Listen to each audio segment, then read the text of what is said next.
saludo en el nombre del Señor.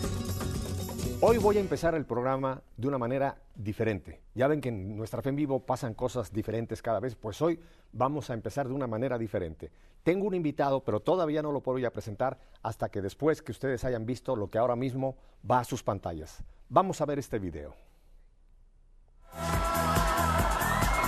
Vivo la locura, dulce y deliciosa, que me quieras menos mal. Hoy estás presente más, siempre y siempre en todo. Vivo la necesidad de estar contigo, como socios, como amantes, como amigos. Vivo la locura de saber que tú me amas.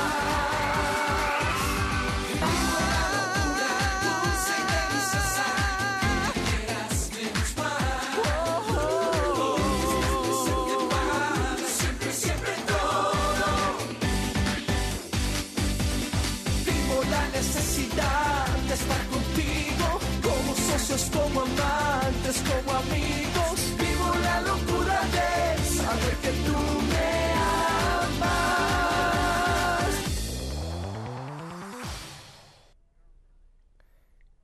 ¿Qué les parece? Es Eduardo Verástegui quien tengo aquí en el estudio. Eduardo, muchísimas gracias por haber aceptado compartir con nosotros aquí en Nuestra Fe en Vivo y Radio Católica Mundial. Gracias, tocayo, Pepe, por haberme invitado. Es un honor para mí estar aquí. Y bueno, lo que acaban de ver fue Eduardo Verástegui, AC. Antes de Cristo. Antes de Cristo. Mucha gente se va a quedar sorprendida de lo que van a escuchar hoy, de tu compartir, de tu testimonio, Eduardo, porque mucha gente se ha quedado en ese Eduardo, el Eduardo de las telenovelas, cantante, etcétera. Pero tú vas a compartirnos en un momento más qué ha pasado en tu vida. Pero antes de que entremos en eso, vamos a ponernos en manos del Señor. Y mira, ¿usted fue a misa ayer? Más le vale que haya ido a misa, porque ayer fue Lucas, donde el Señor le enseñó a los discípulos a orar y le enseñó lo que vamos a orar ahora mismo. Así que únase con nosotros, excepto si está manejando su auto, no cierre los ojos. Pero fuera de eso, vamos a orar junto con Eduardo esta bellísima oración que el Señor Jesús nos enseñó.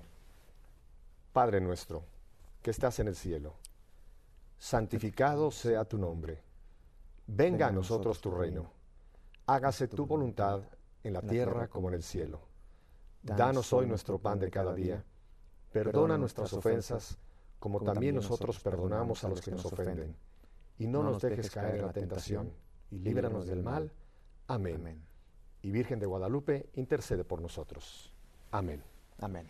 Ahora sí traje a colación también a la Virgen de Guadalupe, porque quiero empezar para poner las cosas por claro. Eduardo es mexicano, así que aquí estamos paisanos. Paisanos, así Ajá. es. Ajá. Soy de un pueblo muy pequeño que se llama Jicotencatl, que está en el estado de Tamaulipas, al norte de México, abajo de Texas. Para que se ubiquen allá en nuestro mapa que tenemos de México, Tamaulipas es un estado costero, que está en la parte norte del Golfo de México. Así es. Y el pueblito se llama Jicotencatl. Jicotencatl, un pueblo muy pequeño, de 15,000 habitantes.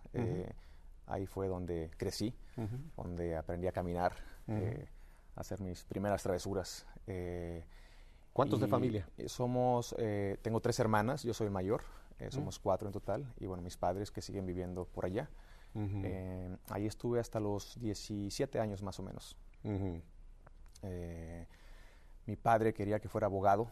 Él tenía esta visión de que su hijo va a ser político y abogado.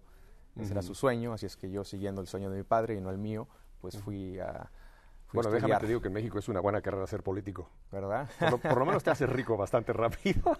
Bueno, pero en ese momento no era lo que yo quería, andaba buscando otras cosas, pero bueno, por seguir el sueño de mi papá, terminé estudiando leyes por un año nada más. Pero bueno, regresando un poquito a Jicotencatl, ahí estudié hasta kinder, primaria. Después me fui a un pueblito en Oklahoma que se llama Moore, a los 14 años. Ya en Oklahoma, Estados Unidos. En Estados Unidos. Fui solamente un verano para dizque aprender inglés, pero la verdad es que no aprendí nada más que a contar del 1 al 10 y ya, porque me juntaba con puros hispanos. Y tenía 14 años, estuve un par de meses nada más, regreso nuevamente a Jicotencatl, me voy a Tampico, Tamaulipas, a estudiar parte de la prepa. Después regreso nuevamente a Jicotencatl, me voy a Ciudad Mante, que fue la ciudad donde nací, la ciudad que me vio nacer, que está a media hora de Jicotencatl, Tamaulipas. Todo está pegado, Tampico, Ciudad Mante, Jicotencatl, y después voy a Ciudad Victoria, Tamaulipas, que es la capital del estado, ahí fue donde estudié un año de leyes y ahí fue donde dije, bueno, momento, ahora voy a seguir mi sueño. Paré con la carrera de Derecho y me voy a la Ciudad de México a los 18 años a incursionar y a darle vida a este sueño que tenía dentro de mi corazón, que era el de ser actor. Y cantante. Oye, ¿y qué dicen papá y mamá cuando tú dices me voy para la capital? Pues se armó. Lo que pasa es que, imagínate, el mayor, a los 18 años, suspendo mi carrera de Derecho, me mudo a la Ciudad de México, una ciudad bastante grande, más de 20 millones de personas, de un pueblito como Jicotenca a la Ciudad de México, pues fue un brinco muy fuerte, ¿no? Yo soy oriundo de Ciudad de México, yo soy chilango, como lo dicen. Chilango, bueno, pues ahí va siguiéndote, ¿no? Ajá. Así es que cuando me mudo para allá, mi padre pues pega el grito, pero después se dio cuenta que estaba tomándolo con seriedad. Al año ya estaba trabajando, entré a estudiar actuación, teatro, y después empiezo cantando en un grupo que se llamaba Cairo en aquel entonces. Yo tenía 18 años, estaba muy joven, y grabé 2 discos con este grupo, viajando por toda Latinoamérica. Casi fueron 15 países promocionando nuestra música. Estuve con ellos 3 años y medio y después me salgo del grupo y empiezo a hacer telenovelas en México. Y tú sabes que en México, si eres actor y quieres vivir de tu carrera, no tienes muchas opciones como aquí en Estados Unidos. Allá haces telenovelas o telenovelas, ¿no? Y fue lo que hice por casi 4 años. Después de terminar... Déjame te pregunto una cosa, porque yo no estoy muy familiarizado con el ambiente de México, de la televisión, pero tengo entendido que para entrar en ese ambiente tienes que tener un padrino o alguien como que te empuje un poquito. ¿Tú tuviste algún actor que como que te empujó o por tus propios méritos tú...? No necesariamente, yo creo que cada carrera es diferente. A mí lo que me ayudó obviamente fue el haber estado en el grupo Cairo, porque ya teníamos cierta fama como cantantes, teníamos un nombre, el grupo le estaba yendo muy bien, entonces fue muy fácil de ahí brincar a hacer una telenovela, ¿no? En mi caso fue pues el grupo lo que me ayudó, ¿no? La fama del grupo. ¿Y cuál fue tu primera telenovela? Mi primera telenovela fue Mi querida Isabel. Fue un papelito muy pequeño. De hecho, estuvimos participando estuve participando como Eduardo, porque fue el grupo Cairo el que fue invitado para hacer algunos capítulos en esa telenovela. Entonces realmente no actuamos, sino fuimos nosotros mismos, ¿no? Después de esa telenovela fue Una luz en el camino, fue mi primer personaje. Después Soñadoras, después Alma rebelde, después Tres mujeres, y después de Tres mujeres fue cuando decido mudarme a Miami para incursionar nuevamente en la música, pero ya como solista. Ahí es donde yo resido, en Miami, Florida. Bueno, ahí estuve viviendo. Tienes tu casa, así que si algún día pasas por Miami te voy a invitar con mucho gusto. Ahí estuve viviendo 2 años en la capital de Latinoamérica, como le llaman. Tú no sabes cómo la gente te conoce, Eduardo, porque yo no tenía el gusto de conocerte, pero cuando ya se hizo la promoción de que íbamos a tenerte aquí en Nuestra Fe, la cantidad de gente que me ha dicho, vas a tener a Eduardo, vas a tener a Eduardo. Nosotros veíamos sus telenovelas, nos encantaba el muchacho, qué tal, y por acá. Has dejado un grupo de fans muy grande por allá, pero eso fue en el mundo, como tú dices, antes de... Bueno, fueron casi 12 años de carrera de estar trabajando muy duro, ¿no? Como lo mencioné hace un momento, ¿no? Cairo, después 5 telenovelas, después me mudo a Miami, grabo mi primer disco como solista, nuevamente viajando por toda Latinoamérica promocionando ese disco, y después me encontraba volando de Miami a Los Ángeles para promocionar ese disco, y en ese avión iba viajando un director de casting del estudio 20th Century Fox, y para hacerte el cuento corto, me invita a hacer esta audición para esta película que él estaba trabajando. Yo le dije que no hablaba inglés. Hablaba lo que había aprendido en este pueblito en Oklahoma, que era contar del 1 al 10, gallina chicken, my car is red, and that's it. Muy poquito, ¿no? Pero me dijo, ¿por qué no te aprendes de memoria las 5 páginas de la audición y te damos una oportunidad? Fue lo que hice. Hice la audición, me dieron el personaje, me mudo a Los Ángeles, dejo Miami, dejo la música nuevamente y me dedico a darle vida a este personaje en esta película que iba a ser mi primera película en Hollywood en inglés sin hablar el idioma, ¿no? Que para mí había sido una especie de milagro en aquel entonces, ¿no? Porque imagínate, hacer una película en inglés sin hablar el idioma era Pero te aprendiste era de memoria difícil. te aprendiste de memoria las 5 páginas. Totalmente, me aprendí de memoria las 5 páginas para la audición. La directora no sabía que yo no hablaba inglés, entonces pensó que qué buen actor porque tiene un acento. Era mi acento, no estaba actuando. Y recuerdo que me para en la mitad de la audición y me empieza a hacer preguntas y no tenía ni la menor idea de lo que estaba diciendo. Me le quedaba viendo, me reía y yo, of course. Y de pronto pues traté de hacer lo que yo estaba pensando que ella me estaba preguntando y me dieron el personaje. Y cuando me mudo a Los Ángeles, obviamente termino la película y ahí fue donde empezó, empezó un vacío muy fuerte en mi vida, porque después de 12 años de carrera, de estar logrando todo lo que yo pensaba que me iba a dar la felicidad, todo lo que vieron en el video, ¿no? Conciertos, llegaste, estadios. como decimos, llegaste al candelabro, llegaste a estar en el... Pues todo lo que yo soñaba, ¿no? Cuando estaba en Jicotencatl, en ese momento, si alguien me hubiera dicho, vas a tener esta fama, este éxito, vas a viajar por tantos países, vas a hacer telenovelas, vas a cantar, vas a modelar, vas a hacer videos, vas a hacer esto y el otro. Te codeaste con gente muy famosa. Me pareció ver en este pequeño video que apareció por ahí Jennifer López. O sea que te codeaste con gente muy importante en el mundo artístico. Trabajé con ella en un video y en un comercial.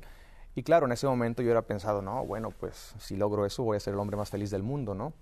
Después de haber logrado todo eso y más, cosas que ni siquiera había soñado, me di cuenta que estaba triste, vacío, insatisfecho, me faltaba algo, no sabía qué era lo que me faltaba en ese entonces. Y me di cuenta también que las razones por las cuales quería ser actor cuando tenía 18 años eran razones bastante superficiales y frívolas. Todo era la fama, el dinero, los placeres, el estilo de vida. ¿Y llegaste a estar metido en el relajo? En el mundo, o sea, fiestas y todo, pachangas y... de todo. De todo lo que se puedan imaginar. No me gustaría nombrarlo porque eso es entre mi confesor y yo. Pero de todo, claro, estaba bastante perdido y imagínense pues un chavo joven viviendo solo en México, probando la miel de la fama y del éxito y sin ninguna orientación y las amistades. Las chavas por las calles y bueno. Pues todo lo que te puedas imaginar. Malo, desafortunadamente y tristemente. Como te decía, fui seducido por este ambiente. Llegó un momento donde perdí la perspectiva de qué estaba bien y qué estaba mal, todo era relativo. Y fue muy duro porque también las amistades que yo había escogido en aquel entonces pues eran amistades que tampoco me ayudaban, sino que todos nos perjudicábamos y todos ahora sí que íbamos derechito a este abismo sin fondo que llega un momento donde... Siempre uso la analogía de los perros galgos. No sé si has visto las carreras de los perros galgos. Nunca he estado, pero sé... por televisión, sí, ves que van correteando una liebre, ¿no? Hecha de metal. Entonces ahí van correteando esta liebre y llega un momento que uno de los perros la llega a morder. De vez en cuando, casi nunca pasa, pero el perro muchas veces es muy rápido y la muerde, ¿no? ¿Qué le pasa a ese perro? A veces se rompe la mandíbula, sangra, sufre, y se da cuenta que lo que estaba persiguiendo era una mentira, era un sueño falso. Ese perro jamás vuelve a correr en su vida. Lo que es triste es que los otros perros se la pasan correteando esa liebre siempre, el resto de sus días, ¿no? Y bueno, eso es lo que somos nosotros. Ese era yo, correteando este sueño falso, esta mentira, hasta que llegó un momento donde me sentía vacío, estaba sangrando, metafóricamente hablando, estaba sufriendo, me sentía pues que ya nada me llenaba, ¿no? No era más fama lo que estaba buscando, no era más dinero lo que estaba buscando tampoco, no era más placeres lo que estaba buscando tampoco. Entonces llegó un momento donde gracias a... siento que son dos cosas. Una fue mi madre. Yo siento que no hay nada más poderoso que las oraciones de una madre. Porque en algún momento mi madre le dijo a mi padre, nuestro hijo ya lo perdimos, todo lo que le decimos le entra por un oído y le sale por otro, nuestras palabras ya no tocan su corazón, pero si mis palabras no tocan su corazón, mis oraciones van a tocar su corazón algún día. Y ahí fue donde mi madre, bueno, no sé cuántos, cientos o miles de rosarios, solamente Dios sabe cuántos. Santa Mónica con Agustín. Pues una historia muy parecida, ¿no? La oración de una madre tiene un poder tremendo ante el trono de Dios para la conversión de un hijo. Un día, recuerdo, me regaló una Biblia y no me decía nada. Orando, y no me volvió a decir nunca dónde estaba mal o dónde estaba bien. No te sermoneaban ni te... Dejó de... Ese es bien importante, mamás. Oigan esto porque es muy importante. Muchas veces pensamos que a un hijo, con condenarlo, con sermonearlo, con acusarlo, vamos a lograr el cambio. Y no solamente no lo vamos a lograr, sino que quizá lo vamos todavía a alejar más. Pues fue lo que hizo mi madre. Claro, siempre me decía, cuídate, Claro. Me demostraba su amor, pero hasta ahí llegaba. Lo demás era orando. Entonces, claro, llega un momento donde para hacer esta película, de la que te platicaba, donde no hablaba inglés, ¿Cómo se tituló, por cierto? Chasing Papi se llamaba. Sí. Uh-huh. Una película que, por cierto, no la vean, pero bueno, en ese entonces era una película para mí y era todo para mí. Contrataron una maestra de inglés para que me ayudara con el guión. Bueno, esta maestra de inglés resultó ser una mujer católica, devota, de hueso colorado, muy inteligente, con mucha sabiduría. Y claro, al principio no solamente ella me estaba enseñando inglés, sino que estaba sembrando semillitas. Y al principio, pues yo estaba en una posición muy, ya sabes, arrogante, bastante orgulloso, no la dejaba entrar, pero ella, de una manera, pues con mucho cariño, persistente, el Espíritu inteligente, Santo trabajando. empezó a entrar y llegó un momento, ella utilizó mucho el método socrático, haciendo muchas preguntas, y ella no me decía, ella no me respondía, simplemente me hacía preguntas y yo mismo al final me daba cuenta que estaba viviendo una contradicción. Preguntas como, no sé, ¿cuál es el propósito de la vida? ¿Cuál es el sentido de la vida? ¿Por qué quieres ser actor? ¿Cómo estás utilizando los talentos que Dios te dio? ¿Quién es Dios en tu vida? ¿Qué representa tu fe? Y llegó un momento donde me bombardeó con 1000 preguntas que después de 6 meses me tumbó del caballo. Y me di cuenta que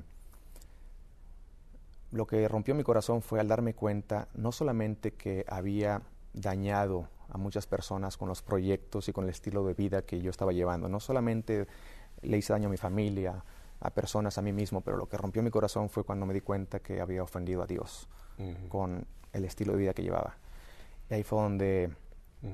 ¿Pero tú todavía te considerabas católico en ese momento? ¿O sí, no, claro, siempre, toda mi vida. O sea, eras católico a tu manera. Católico a mi manera. ¿Y qué pasa? Cuando no tienes una formación, pues yo iba a misa los domingos, de vez en cuando, Navidad siempre con mi familia, rezaba todas las noches y creía en Dios y yo sentía que amaba a Dios. Lo que pasa es que al no tener la formación, pues yo hice un catolicismo a mi manera donde me daba yo permiso de hacer... Acomodaba lo que tú querías. Claro, yo acomodaba, bueno, esto sí, esto no, mientras no... Bueno, pues yo soy bueno, yo no mato a nadie, no le robo a nadie, pues estoy bien. Entonces yo solito me canonizaba, ¿no? ¿Sabes qué digo yo, Tocayo? Que católico a mi manera es la mejor manera de no ser católico. Totalmente. Es la mejor manera y desgraciadamente hay muchos católicos que viven en ese tipo de situación que dicen, no, yo acepto esto del Papa, yo no acepto esto, yo esto sí, y se fabrican un catolicismo a su gusto y eso no es el camino como tú después lo descubriste. Y yo estaba peor que eso porque por lo menos esas personas de alguna manera sabían que estaban haciendo algo mal porque estaban rechazando algo. Yo estaba viviendo completamente en una ignorancia, yo ni siquiera estaba... en una posición de decir, bueno, esto sí, esto no. Yo solito iba agarrando lo que yo sentía que estaba bien, pero nunca tuve una formación. Entonces, claro, cuando llega esta mujer a mi vida y me empieza a hacer estas preguntas y yo me di cuenta que ella estaba bien, cuando reconocí que mi cuerpo es el templo del Espíritu Santo, por primera vez, cuando empecé a leer la Biblia por primera vez, cuando empecé a abrirme realmente a la posibilidad de que podría yo estar mal en todo, porque muchas veces la soberbia y el orgullo pues no te deja, ¿no? Y recuerdo ese día que se fue de mi casa cuando me dijo, bueno, si tanto amas a Dios y si, como tú dices, y veo que tienes una Biblia y eres muy orgulloso de ser católico, entonces ¿por qué insultas a Dios? ¿Por qué rompes los mandamientos? ¿Por qué esto y por qué el otro? ¿Por qué insultas? ¿Por qué tratas así tu cuerpo, que es el templo del Espíritu Santo? Y se fue. Y no sé qué pasó. ¿Cuál es su nombre de ella? Porque vale la pena que la mencionemos públicamente su nombre, si quieres. Yasmín. Instrumento una mujer, de Dios en tu vida. Un instrumento grande. Dios la puso en tu vida. Dios la puso y ve dónde, en Hollywood. O sea... El lugar más impensable para una conversión. Como dicen, ¿no? Donde más abunda el pecado, ahí abunda más la gracia, ¿no? Pero recuerdo que ese día se fue y entró un calor, algo que nunca había sentido en mi vida, que empecé a llorar como un niño chiquito por días, tirado, pero en un rincón, y fue una sensación que no te la puedo describir con palabras. temblaba por dentro. Yo tuve esa sensación, Eduardo. Yo tuve esa sensación. ¿Y sabes qué fue lo que te pasó ahí? Recibiste el bautismo en el Espíritu Santo. Eso fue lo que pasó en ese momento. Y veo que todavía ese momento sigue siendo importantísimo en tu vida porque te trabó. Y para que un actor con las tablas que tú tienes se trabe, por eso te estoy sacando un poquito del trago. Pero bendito Dios por ese momento. Fue un momento muy especial.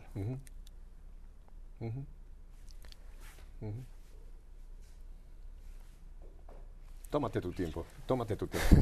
Tómate tu tiempo, porque mira, nada más en lo que te repones.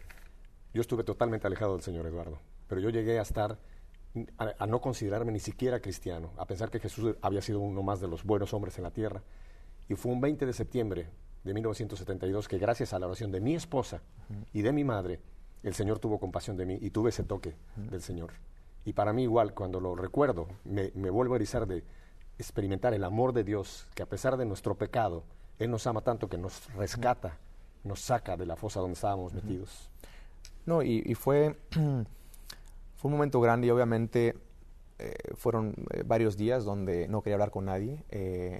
Por un lado, la culpa también me estaba matando, porque cuando te das cuenta que desperdiciaste tu vida, tus talentos, tenía 28 años, entonces era un enojo contra mí mismo y al mismo tiempo, bueno, y todo el amor que yo le tenía a Dios, entonces, ¿era falso o cómo arreglo esto? Entonces no tenía en ese momento ningún director espiritual, no había ningún sacerdote con el que yo pudiera hablar. Me daba pena también hablar con Yasmín de lo que había pasado, porque no le quería decir lo que ella había causado en mi vida en ese momento, porque me daba pena. Entonces estaba como que solo tragándome toda esta, pues estos sentimientos que estaban pasando, ¿no? Estas emociones, hasta que llegó un momento donde me di cuenta de lo que había dicho Santa Faustina, ¿no? Todos los pecados del mundo entero, desde el principio de la humanidad hasta el fin del mundo, no son nada más que una gota de agua en el mar de la misericordia de Dios. Y esa fue la noticia, la buena noticia para mí, porque hasta ese entonces la culpa me estaba matando. Yo pensaba que no tenía ya perdón. ¿Y sabes quién trabajaba atrás de esto? Satanás. Me tenía... Porque Satanás es el príncipe de la mentira. Entonces él trata a base de esa culpabilidad de volverte a nulificar. Así que atrás estaba el demonio queriendo totalmente, me tenía ahí amarrado. Eso no era de Dios la culpabilidad, venía del demonio. Lo de Dios fue la conversión y el reconocer. Fue como un acto de contrición, de estar totalmente arrepentido, y a partir de ese momento yo me había, en ese día, que te menciono, ahí fue donde, volteando hacia arriba, pidiéndole perdón, y a partir de hoy no vuelvo a utilizar mis talentos de una manera que te ofenda. A partir de hoy yo no vuelvo a tocar a una mujer hasta el día que me case. A partir de hoy, hice un contrato ahí un buen contrato, ¿no? Firmado con la sangre de Cristo. Ahí lo firmé con lágrimas. Pero después, como tú dices, llega el enemigo y trata de la culpa, matar todo eso, esos frutos que estaban pasando en ese momento, ¿no? Y había ese pleito, una ¿no? batalla interno. Y fue donde, hablando con unos amigos en México, me recomiendan hablar con un sacerdote. Voy a hablar con este sacerdote porque yo quería hablar con alguien en español, quería desahogarme en español. Finalmente logro hablar con ese sacerdote que se llama el padre Juan Rivas. Hablando con él, le platico un poquito de todo lo que me estaba pasando, porque ni yo mismo a veces, yo ahorita te lo puedo articular un poquito más. En aquel entonces yo no podía articular todo esto que te estoy platicando. No podía poner palabras, era una sensación interna y ni yo mismo sabía qué me estaba pasando. Me regala algunos libros, entre ellos Roma, Dulce Hogar, del Dr. Scott Hunt. Cuando cierro ese libro fue cuando descubro realmente el valor en la Santa Misa, que tampoco lo conocía, y a partir de ahí fue cuando le hago una promesa a Dios, decirle que voy a estar en misa todos los días por el resto de mi vida, y empiezo a ir a misa todos los días. Después de ahí conozco a otro sacerdote, el padre Francisco, donde un día me pregunta, ¿has hecho alguna vez una confesión general? Desconocía también eso. ¿Qué es eso? Bueno, ¿sabes lo que es el sacramento de la confesión? Bueno, sí, pero tampoco sabía realmente lo que era, ¿no? Al explicármelo y empezar a estudiar un poquito, descubriendo realmente pues el gran poder de la confesión, que no solamente tus pecados son totalmente perdonados, sino que además uno recibe una gracia especial que te ilumina el intelecto y te ayuda a discernir entre el bien y el mal, y en fin, bueno, todo esto que me lo estaba comiendo, pues empiezo a tratar de pues escribir. Fue como un guión de película, ¿no? Todos mis pecados desde que era niño hasta en ese momento, ¿no? Un libreto de película que después lo tuve que quemar, obviamente, no va a ser que por ahí se lo encuentre alguien. Y fui a hacer mi primera confesión general con el padre Justino, que duró casi 2 horas y media, y fue uno de los momentos más agradables y más preciosos y más increíbles que he tenido en mi vida, cuando yo salgo de ese cuarto. Liberado.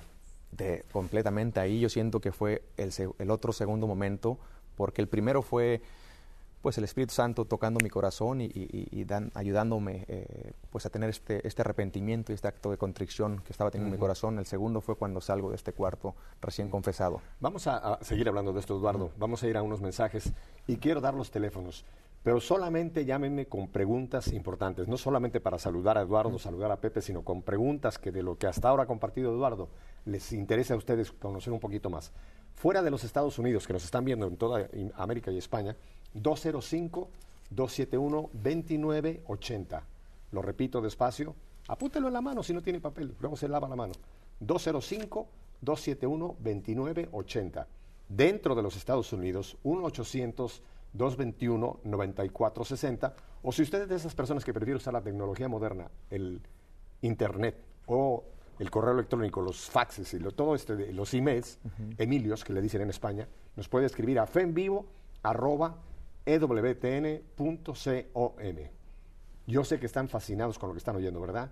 Vuelvo entonces con Eduardo y con ustedes en un par de minutos. No se me mueva de ahí. Muy bien.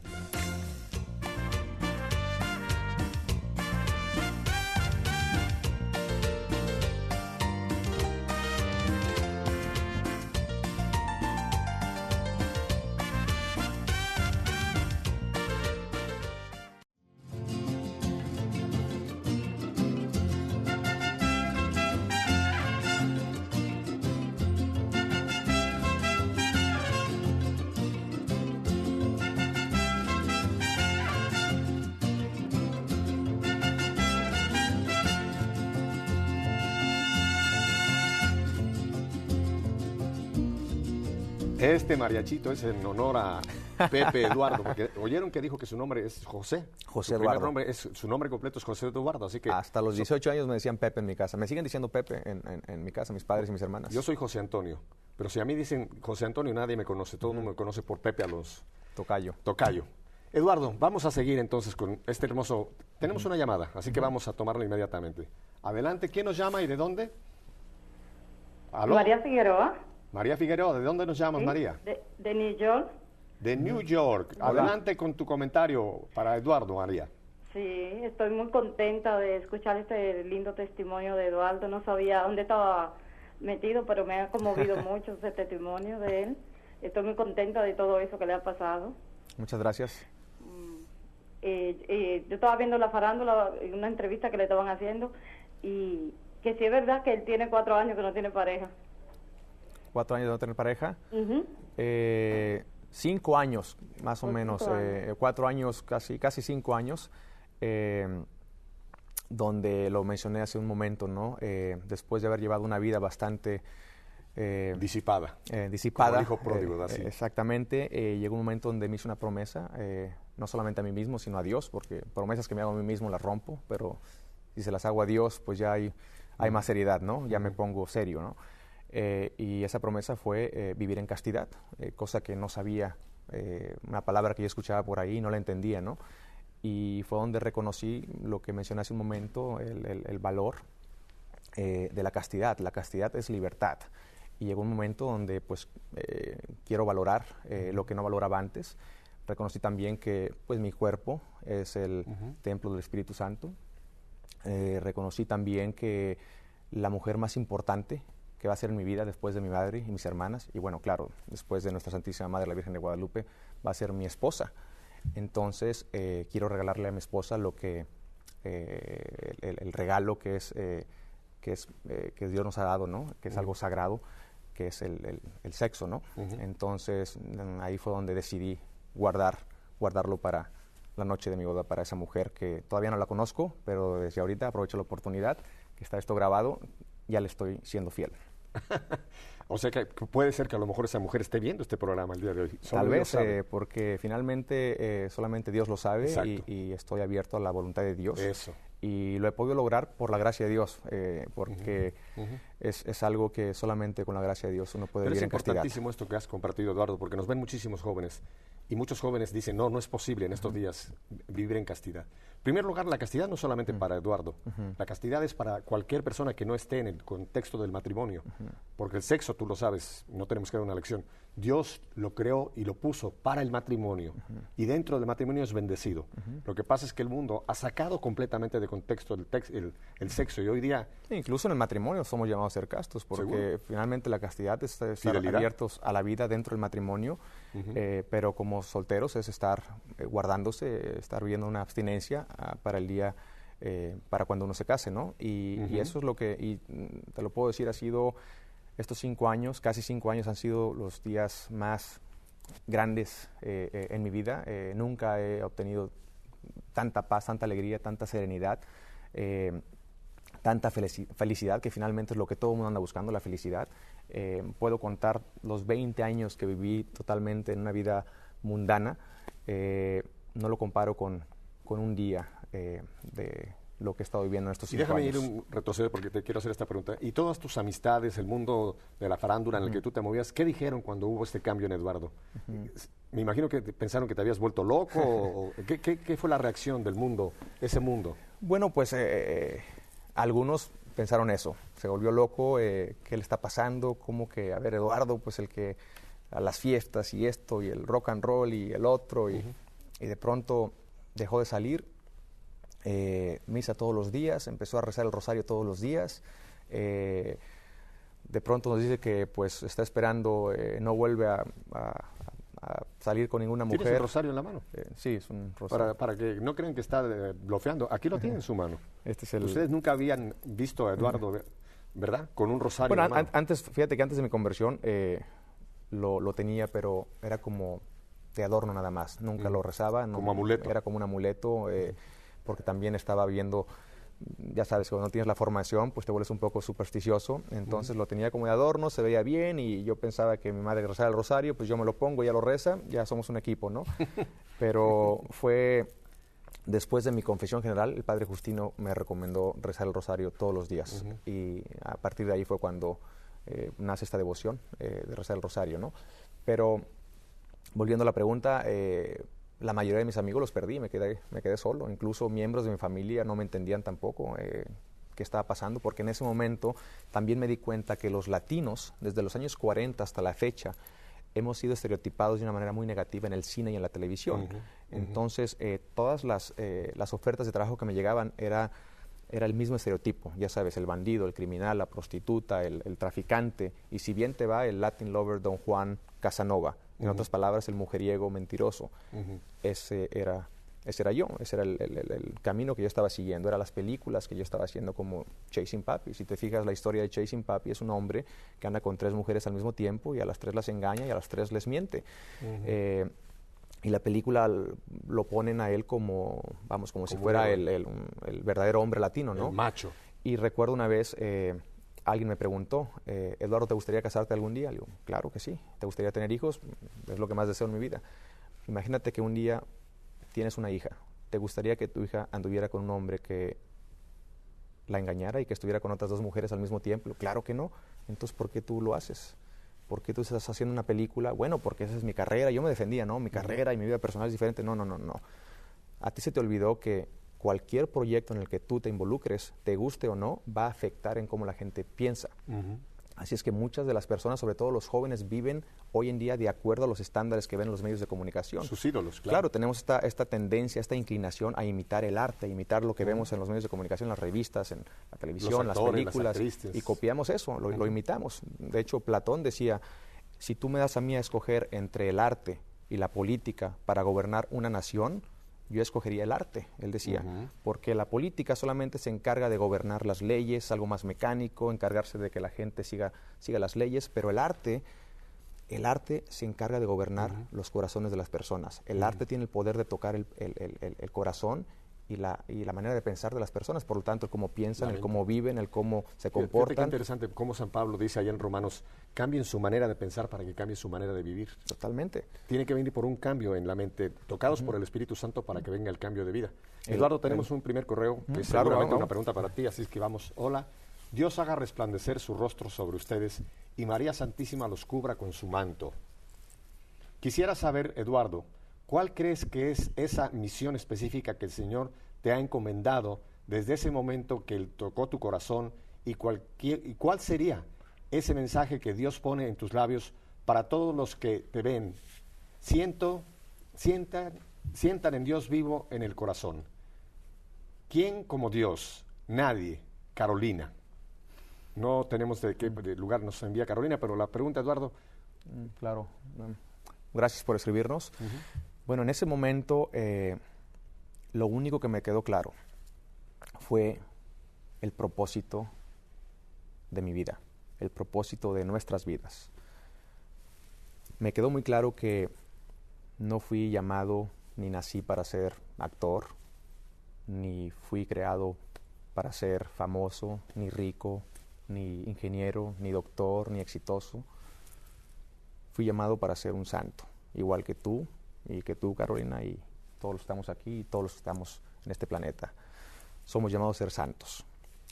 Entonces, por primera vez sentí un propósito en mi vida que era honesto, que era serio, ¿no? Nuestro llamado es conocer, amar y servir a Dios. Así es que en ese momento fue lo único que tenía claro. También me quedó claro que lo que dice la Madre Teresa de Calcuta, ¿no? No somos llamados a ser personas de éxito, somos llamados a ser personas fieles a Dios. Ese es nuestro éxito. Ahora que si siendo fieles a Dios viene el otro éxito, es una bendición de Dios. Pero si no viene, nosotros jamás podemos comprometer nuestros principios, nuestros valores, nuestra fe, con tal de conseguir el éxito, porque esto no viene de Dios. Entonces me quedó muy claro que no nací para ser actor ni estrella de cine, sino nací para conocer, amar y servir a nuestro Señor Jesucristo. Y ese es nuestro éxito. Así es que esa fue la primera convicción, ese fue el primer mensaje sólido, la roca donde te paraste. Ahí fue donde yo estuve parado, y a partir de ahí me dije, no vuelvo a hacer ninguna película que ofenda a Dios, no vuelvo a hacer ni en mi vida personal, ni en mi vida profesional. Y en ese momento me quedó muy claro que, bueno, si el llamado es la santidad, el ser puros de corazón, la Biblia nos dice, ¿no? Bienaventurados los que tengan el corazón puro, porque ellos verán a Dios. Bueno, entonces, ¿cómo voy a lograr esa pureza a la cual todos somos llamados?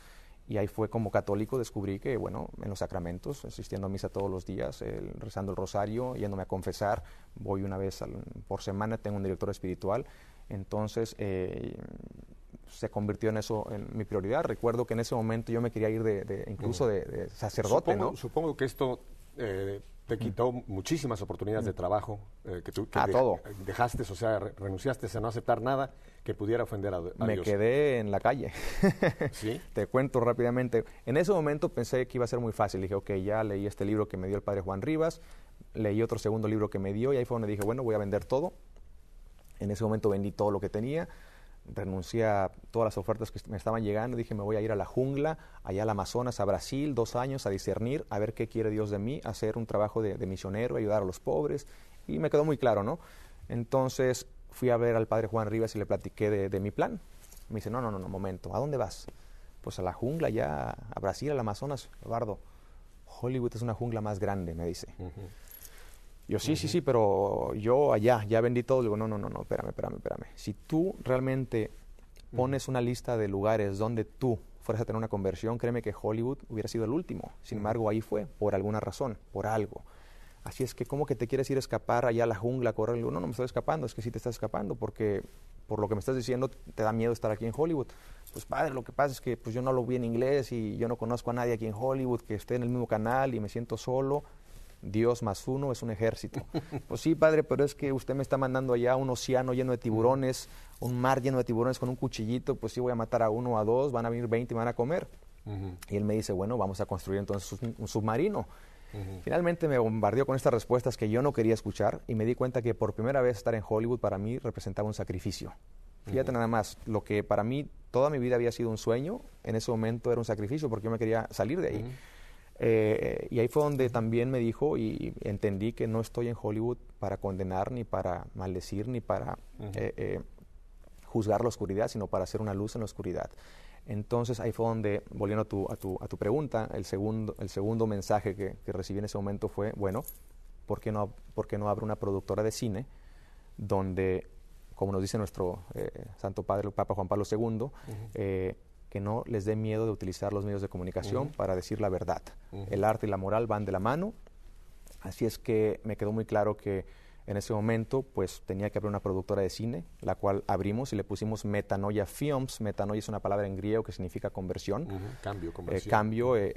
Arrepentimiento, y crear un oasis en Hollywood donde personas que estén en el mismo canal nos juntemos y produzcamos películas que tengan el potencial no solamente de entretener a la gente, sino de hacer una diferencia, películas que eleven la dignidad del ser humano en las historias que escojamos producir, películas que tengan el potencial de prender una veladora en el corazón de las personas, y realmente asumir las responsabilidades como artistas, como actores, como productores, sabiendo que la gente va a salir influenciada con lo que hagamos, pues vamos a hacer cosas que realmente afecten sus vidas de manera positiva, ¿no? Y con los valores cristianos. Y nuestra esperanza es que cuando la gente se vaya del cine, se vayan queriendo amar más, se vayan queriendo ser mejores seres humanos, se vayan queriendo perdonar más, se vayan queriendo, se vayan inspirados para que quieran usar sus talentos y puedan contribuir de manera positiva a este mundo y poder hacer un mundo mejor. ¿Y te lanzaste solito o te lanzaste con alguien más en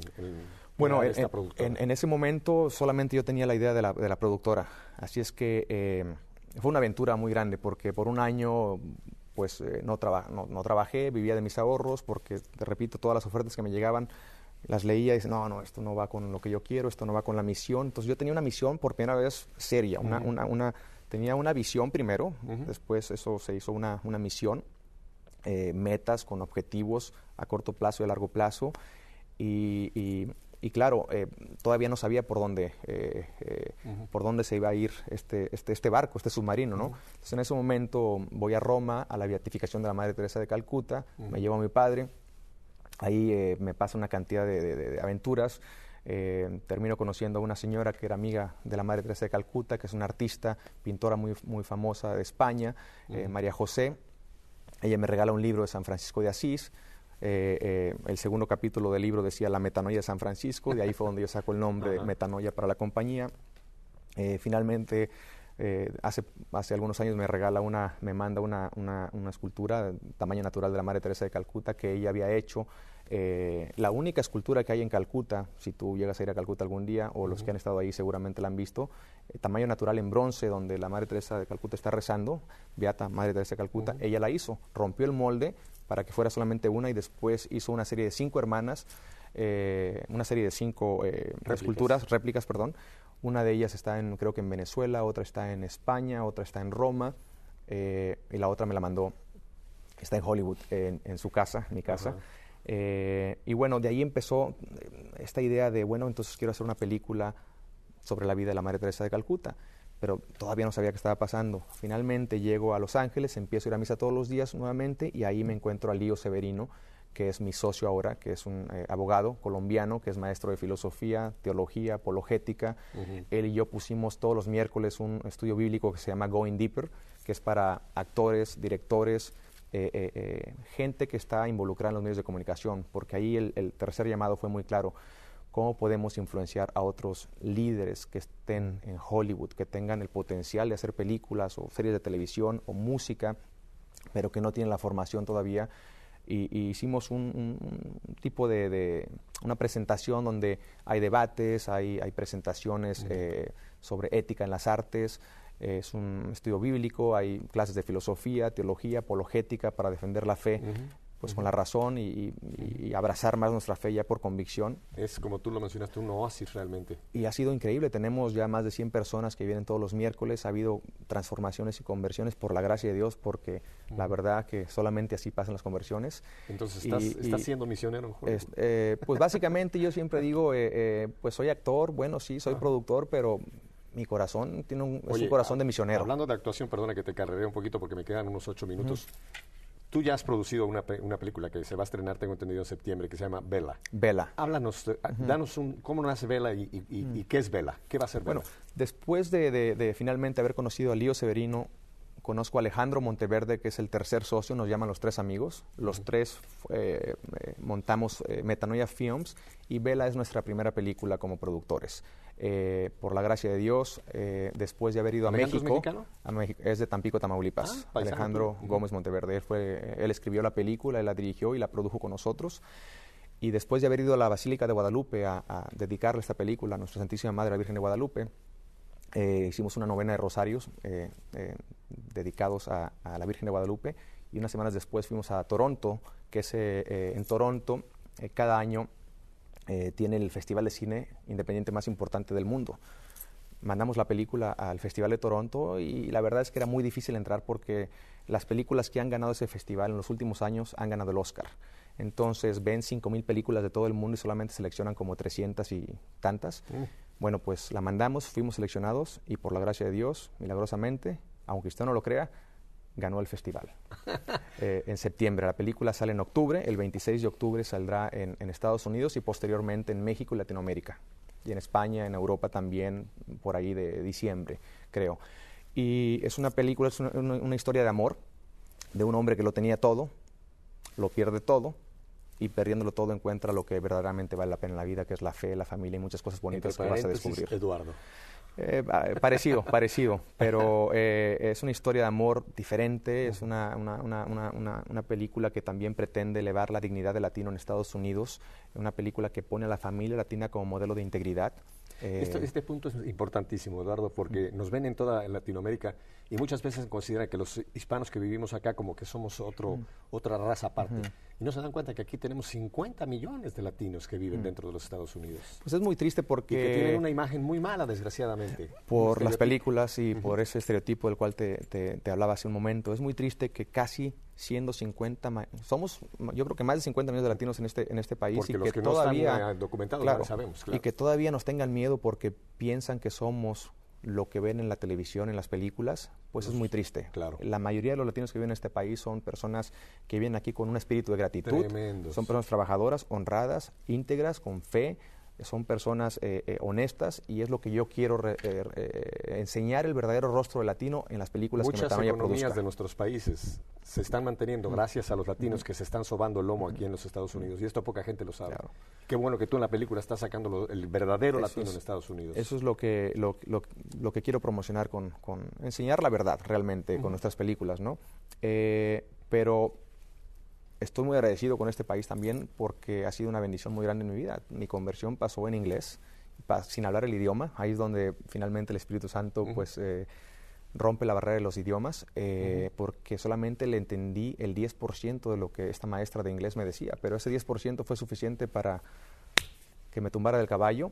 Oye, ¿y Jasmine sabe todo esto? Sí, claro. Me imagino que ella debe estar gozosa de haber sido un instrumento de Dios para tu vida. Totalmente.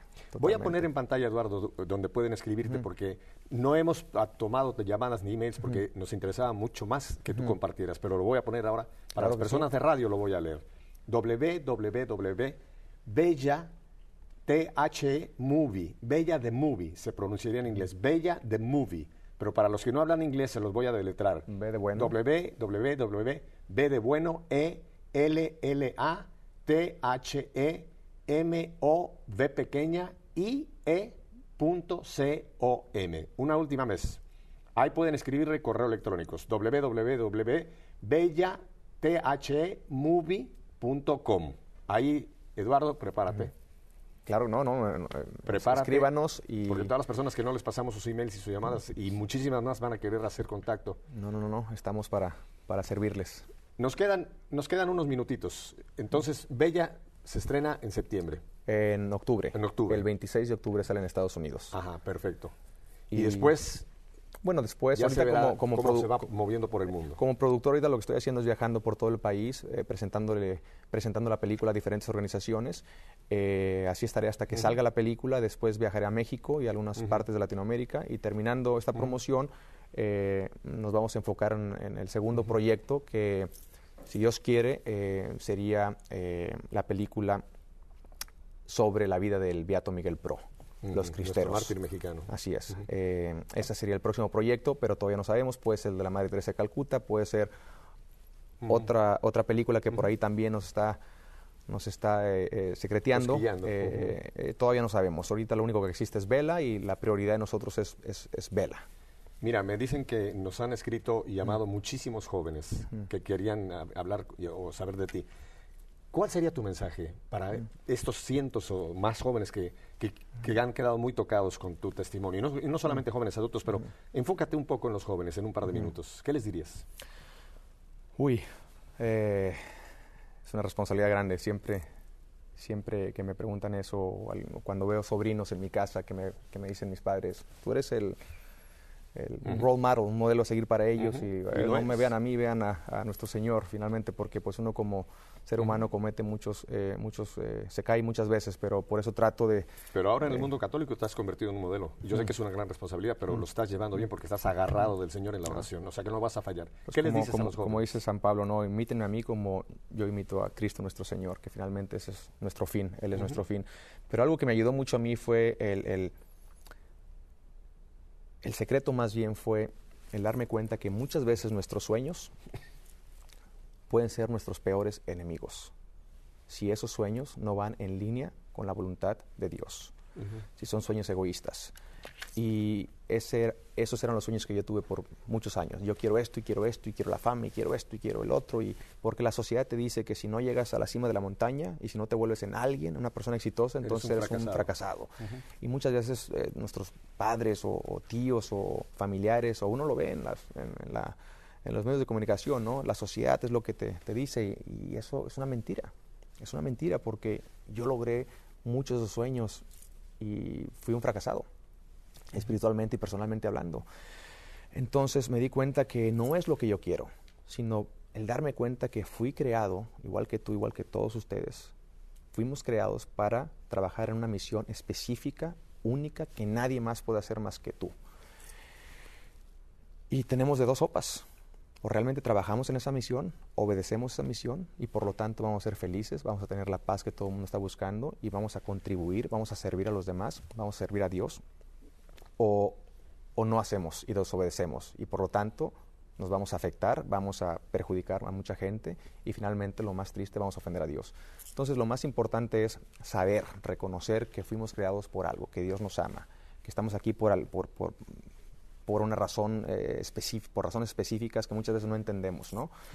Y tenemos que trabajar en esa misión, tenemos que ser fieles a Dios. Como católicos, pues mi mensaje siempre es muy claro, ¿no? Ir a misa, confesarse, leer la Biblia, tener un director espiritual, ponerse en manos de Dios, abandonarse en sus manos, y tener muy claro que somos llamados a ser santos, somos llamados a la pureza, y hay que cuidar nuestros ojos, qué es lo que vemos, qué es lo que escuchamos, y realmente utilizar los talentos que Dios nos ha dado para servirlo a Él y a los demás, y honrarlo y glorificarlo en todo lo que hagamos.